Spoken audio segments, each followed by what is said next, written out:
Salut! Le contraire de la foi, c'est pas l'incrédulité, c'est les certitudes. Quand on a trop de certitudes, alors la foi ne s'exerce plus.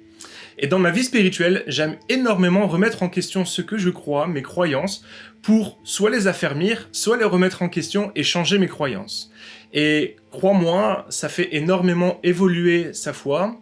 Et j'aimerais aujourd'hui te proposer 4 croyances qui m'interrogent en ce moment, que j'analyse, que j'étudie, et où je laisse Dieu me parler, le Saint-Esprit me parler, pour me conduire vers une résolution. Peut-être qu'il y en aura, peut-être qu'il n'y en aura pas. Je crois aussi que des fois Dieu met juste un point d'interrogation et c'est pas ça qui est important. Dans ces 4 éléments, il n'y a rien qui va remettre en question mon salut. Je crois fermement que Jésus-Christ est mort à la croix pour mes péchés et je t'encourage dans ta foi à rester ferme dans cette croyance. Jésus-Christ est mort à la croix pour tes péchés. Si tu l'acceptes comme sauveur et comme seigneur, alors tu seras sauvé. Personne, rien ne pourra m'enlever cette croyance. Je crois que Dieu a envoyé son fils Jésus-Christ pour mourir à ma place. Je suis sauvé par grâce. Ça, c'est une croyance fondamentale. Ensuite, gravite autour de cette croyance, des réflexions autour de la parole de Dieu, où on essaie de comprendre comment Dieu fonctionne, on essaye d'apprendre à connaître qui est Dieu. J'aimerais te proposer aujourd'hui 4 enseignements auxquels je suis confronté et qui réinterrogent ma foi aujourd'hui.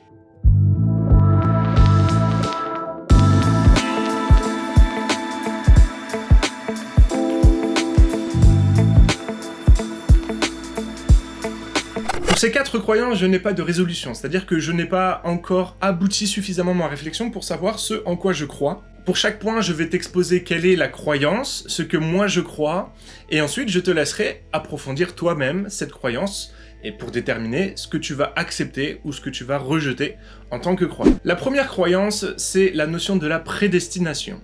Dieu aurait établi, choisi par avance qui sera sauvé ou pas. Selon cette croyance, l'homme est profondément corrompu par le péché et il est incapable de prendre une bonne décision.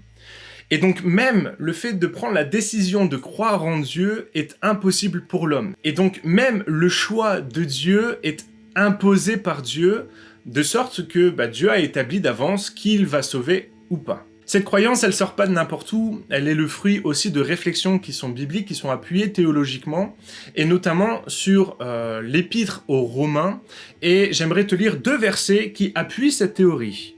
Romains chapitre 8, versets 29 et 30, il nous est dit « Car ceux qu'il a connus d'avance, il les a aussi prédestinés à être semblables à l'image de son Fils, afin que son Fils soit le premier-né de plusieurs frères.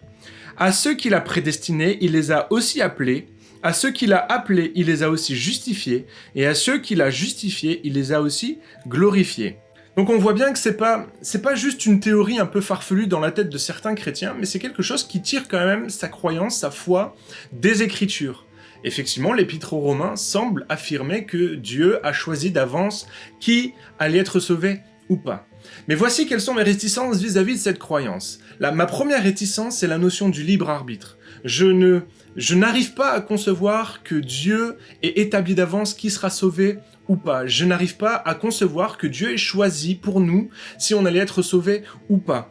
Je suis un fervent défenseur du libre arbitre et je crois qu'il est de la responsabilité de chaque homme d'accepter ou pas que Jésus-Christ soit mort pour ses péchés. Je crois que c'est le choix, c'est même la base de ma foi, c'est le choix.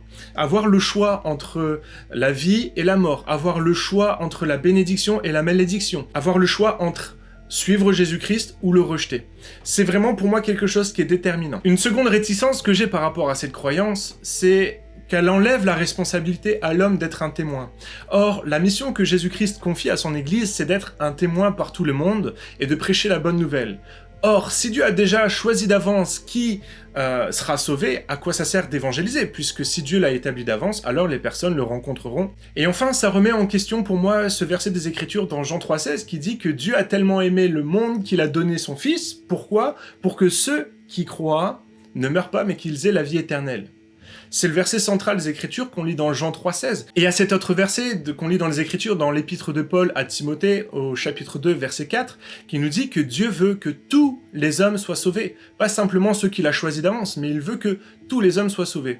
Donc on voit très bien que cette croyance, bien qu'elle soit appuyée bibliquement, pour moi, est difficile à admettre. La deuxième croyance à laquelle je suis confronté, c'est la notion de perdre son salut. Un chrétien peut-il perdre son salut? Alors en général, c'est intimement lié Au premier point, effectivement, ceux qui croient en la prédestination croient également qu'on ne peut pas perdre son salut. Mais il y a aussi des personnes qui ne croient pas en la prédestination et qui sont fermement attachées à cette notion de « un chrétien ne peut pas perdre son salut ». Selon cette croyance, l'œuvre du salut, le salut est acquis pour la vie, et quand on est sauvé, alors rien ne peut l'enlever et Dieu ne se repent pas d'avoir sauvé une personne. Encore une fois, cette croyance, elle n'est pas tirée de n'importe où, elle s'appuie sur un verset des Écritures que l'on peut lire dans l'Épître aux Hébreux. Il nous est dit, Hébreux chapitre 6, versets 4 à 6, « Car il est impossible que ceux qui ont été une fois éclairés et qui ont goûté le don céleste, qui ont eu part au Saint-Esprit, qui ont goûté à la bonne parole de Dieu et les puissances du siècle à venir, et qui sont tombés, soient encore renouvelés et amenés à la repentance, puisqu'ils crucifient pour leur part le Fils de Dieu et l'exposent à l'ignominie. » Selon ce texte, effectivement, on peut voir que quand on a cru en Dieu, quand on a confié sa vie à Jésus-Christ, quand on a véritablement vécu une nouvelle naissance, il est impossible de revenir en arrière parce que ça nous condamnerait pour la vie. Là où j'ai beaucoup de mal, c'est plutôt sur l'expérience. J'ai beaucoup d'amis que j'ai fréquentés dans les églises, avec qui on a vécu des vrais moments dans la présence de Dieu, qui ont vécu des vraies choses spirituellement, qui ont vécu qui ont vécu probablement des conversions authentiques, qui ont véritablement fait une prière de repentance, et qui ont accepté Jésus-Christ comme leur sauveur, qui l'ont servi pendant des années, et qui aujourd'hui ont abandonné la foi, ont abandonné l'église, et sont revenus à leurs anciens travers. Ça, c'est l'expérience qui me parle et me montre que je pense que pendant un temps, on peut avoir accepté Jésus-Christ comme son sauveur et avoir abandonné la foi. Donc ça, c'est ma première réticence, c'est que l'expérience me montre même un chrétien qui a été engagé, qui s'est approché de Dieu, qui a servi Dieu et qui a été un serviteur de Dieu, peut aujourd'hui abandonner la foi. Ensuite, il y a ce texte que l'on lit dans l'Apocalypse qui nous parle des chrétiens tièdes, que Dieu va vomir de sa bouche. Pour moi, il y a cette notion que la foi peut se refroidir, que l'on peut perdre la foi, que l'on peut perdre foi en Dieu. La conséquence, c'est que le choix que l'on fait, eh bien, nous éloigne de la présence de Dieu.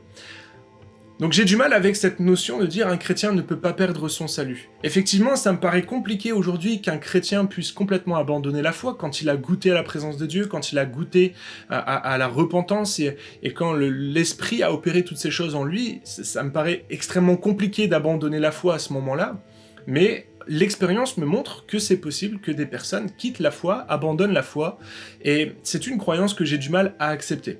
Encore une fois, si tu es affermi dans cette croyance-là, n'hésite pas à me faire part de tes opinions et de ta foi dans les commentaires, toujours dans un échange cordial. Avant d'aller plus loin dans la vidéo, j'aimerais te proposer de t'abonner à ma chaîne YouTube. C'est gratuit, ça ne coûte rien.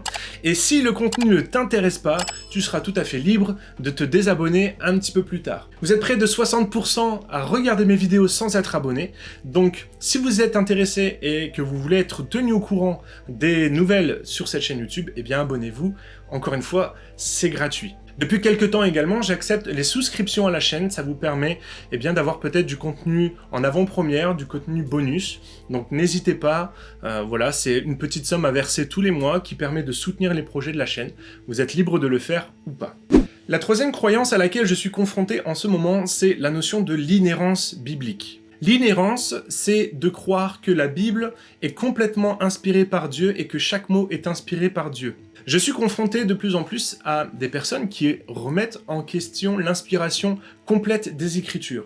Attention, ces personnes-là ne rejettent pas la Bible, ne disent pas que la Bible est fausse, mais elles expliquent que la Bible est un outil que Dieu nous a laissé, qui a été voulu par Dieu, mais pour nous amener à comprendre qui il est et à nous approcher de Dieu.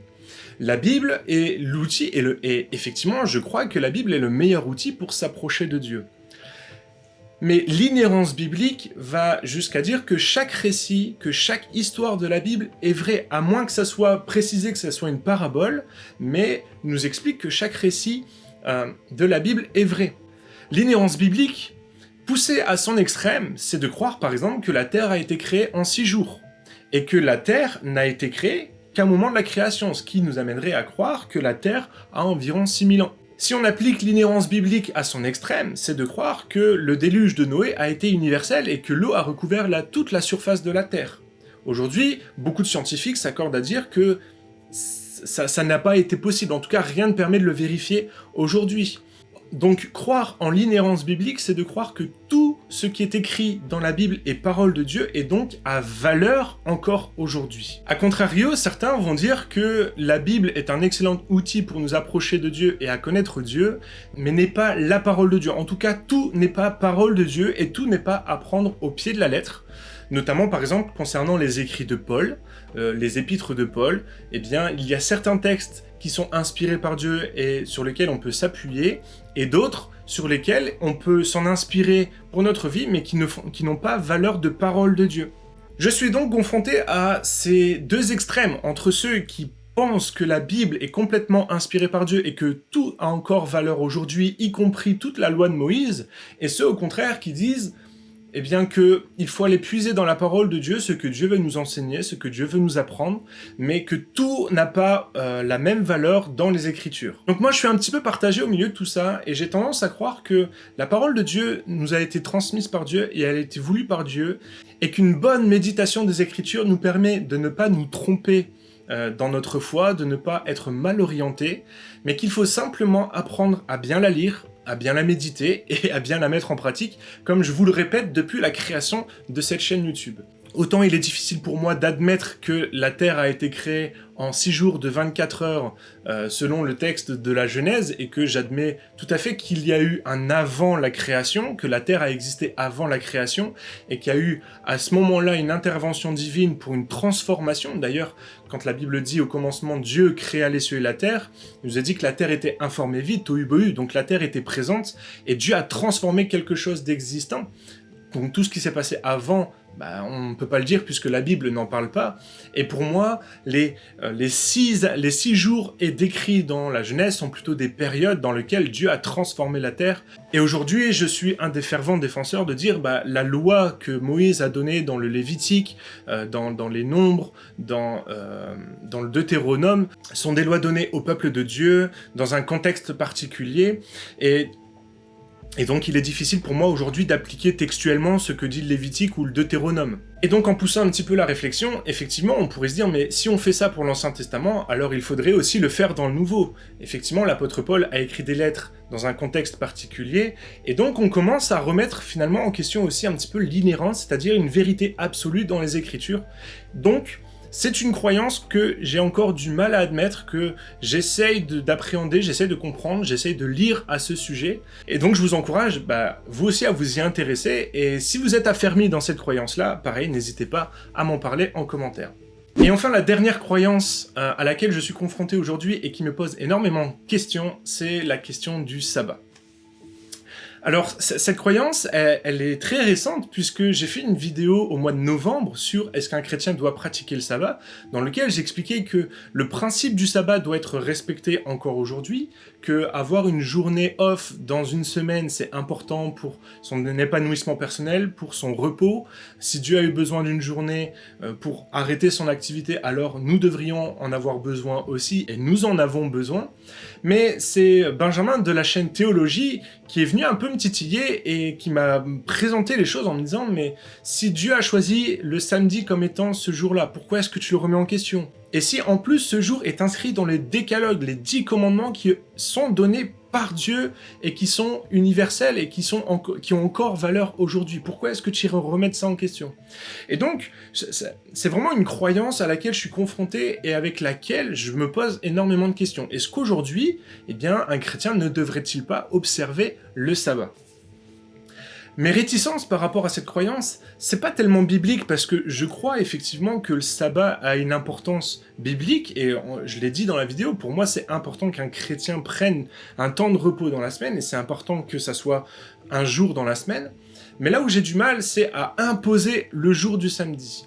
Si on recontextualise, Dieu donne le sabbat au peuple juif et ils vivaient ensemble, ils étaient en communauté et donc tout le monde s'était mis d'accord pour que le samedi, ça soit un jour d'arrêt des activités. Il n'y avait pas de mal à l'appliquer parce que tout le monde le faisait, donc c'était plus facile d'appliquer le sabbat Parce que c'était ancré dans la culture et c'était un acquis social. Le samedi, c'était un jour non travaillé. Si on se replace aujourd'hui dans notre culture, qu'est-ce que moi, pasteur, je vais pouvoir enseigner aux chrétiens qui fréquentent mon église? Est-ce que je vais dire à tous ceux qui travaillent le samedi, maintenant, à partir de maintenant, vous devez démissionner de votre travail parce que vous n'avez pas le droit de travailler le samedi? Et aujourd'hui, c'est de plus en plus, les infirmières, les caissières, toutes ces personnes-là, qui sont contraintes de travailler le samedi parce qu'il y a des lois dans notre pays pour régir. Qu'est-ce que je vais enseigner à ces personnes-là? Comment je vais leur faire vivre ces choses-là? Alors vous allez me dire, oui, mais c'est une prise de conscience personnelle. Mais comment on fait concrètement dans un pays en crise pour dire, je vais quitter mon travail parce qu'en fait, mon travail m'oblige à travailler le samedi et la Bible me dit que je peux pas travailler le samedi?